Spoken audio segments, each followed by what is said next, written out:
Last Friday, I talked about the historic scene that took place in Grant Park, Chicago, the previous Tuesday night.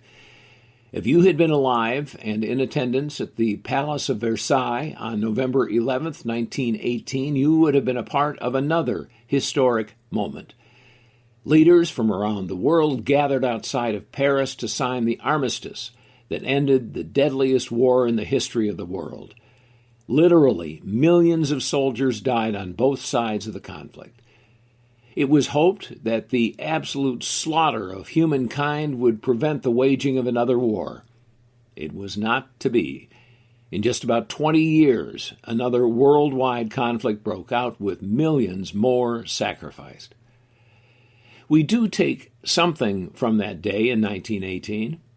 The armistice, signed at the 11th hour of the 11th day of the 11th month, is the point at which we stop to remember our fallen soldiers, sailors, and Marines.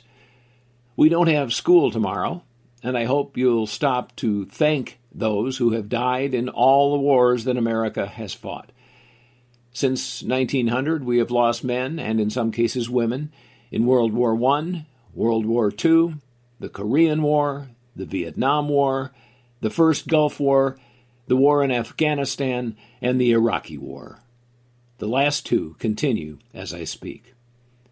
I hope that none of you will be put in a position to wage war and potentially sacrifice your life for the rest of us. I'd like to think that the world is going in the right direction. But until we reach that destination, we'll continue to remember and thank those who have laid down their lives to protect our way of life. This is Mr. Nixon, the little something to think about.